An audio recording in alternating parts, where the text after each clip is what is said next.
各位聽眾，大家好。今日為大家詳細讀一則關於中東戰爭同香港影響嘅報道。最近中東局勢持續緊張，雖然有短暫停火嘅消息，但國際油價仍然高企。美國總統特朗普宣布阻止任何船隻進出霍爾木茲海峽之後，全球航空燃油價格暴漲，引發多間航空公司大規模取消航班同加價。香港作為高度依賴進口能源嘅地方，正承受住前所未有嘅輸入型通脹壓力。根據最新數據，倫敦布蘭特期油曾經高見每桶$102.6，紐約期油高見每桶$105.53，升幅超過8%。呢個情況直接影響到香港市民嘅日常生活。汽油零售價早已升穿30元大關，位列全球榜首。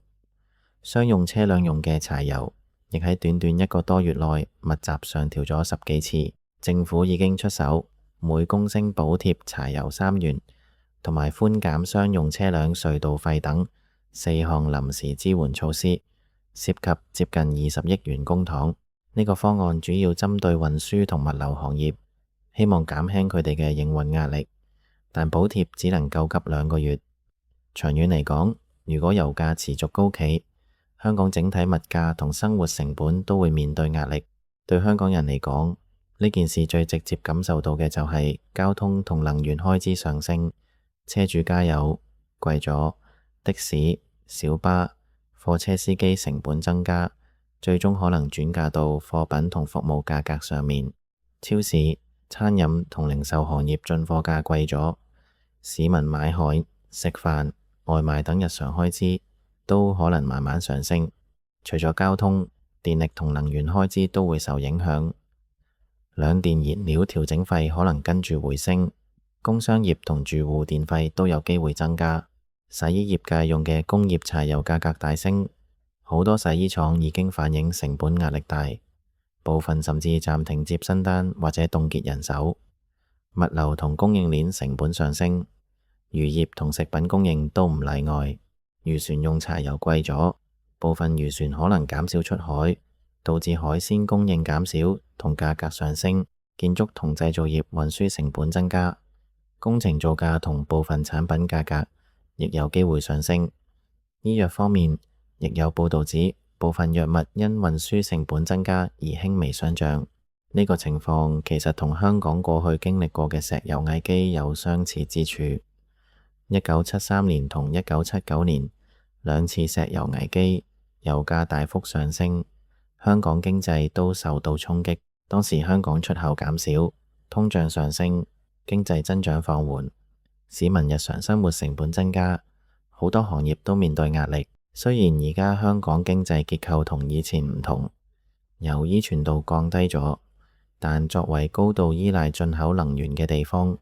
油價大升仍然會帶來輸入性通脹壓力。香港作為一個開放型經濟體，國際事件嘅影響往往會比較快傳導到本地。雖然表面上好多市民生活照常，吃菠蘿包、飲奶茶、上教會，似乎戰爭同香港距離好遠，但實際上香港經濟同全球供應鏈緊密聯繫。油價高企會影響航空、物流、製造、食品等好多行業，最終都會間接影響到普通市民嘅荷包同生活質素。過去全球不同嘅大戰都曾經對香港產生過影響。一戰期間，香港作為英國殖民地，經濟受到全球貿易中斷嘅衝擊。二戰期間，香港被日本佔領，市民生活陷入極大困難。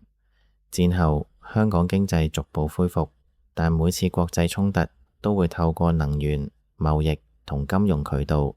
間接影響到香港。今次中東局勢如果持續惡化，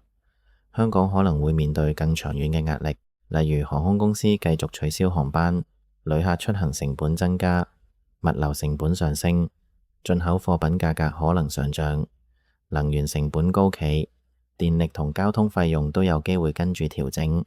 雖然香港有一定嘅儲備同應對機制，但作為一個細小經濟體，外部衝擊嘅影響始終難以完全避免。但同時我哋亦可以從另一個角度思考，真正嘅和平唔係來自外在嘅協議或者停火，而係來自每個人內心嘅覺知同轉變。戰爭嘅根源往往係人類內在嘅恐懼、貪婪同分別心。如果我哋能夠多一點覺察自己日常生活中嘅依賴同執着，例如依賴廉價能源、依賴穩定供應鏈、依賴外在安全感，或許就可以更清楚看到呢啲依賴本身就係一種脆弱。當我哋開始留意自己嘅反應，油價上升時會唔會焦慮？日常生活有冇因為外部事件而受到太大影響？我哋就會發現，真正影響我哋嘅往往唔係戰爭本身，而係我哋對戰爭嘅反應同依賴。當我哋學會以平靜嘅心去看待無常嘅世界，可能就會少一點恐懼，多一點自由。對於香港人嚟講，呢次油價上升同中東局勢表面上似乎距離好遠，但實際上已經透過能源、航空、物流等渠道慢慢影響到日常生活。雖然香港有補貼措施同經濟韌性，但長遠嚟講，如何減少對外部能源同供應鏈嘅過度依賴係值得思考嘅問題。但更重要嘅係，我哋每個人如何面對呢個無常嘅世界。無論國際局勢如何變化，我哋始終可以從自己開始，留意自己嘅內心，減少不必要嘅恐懼同執着。這樣無論外在環境點樣變，都可以保持一份平靜同清醒。以上係關於國際油價反彈同對香港影響嘅報道。多謝大家收聽。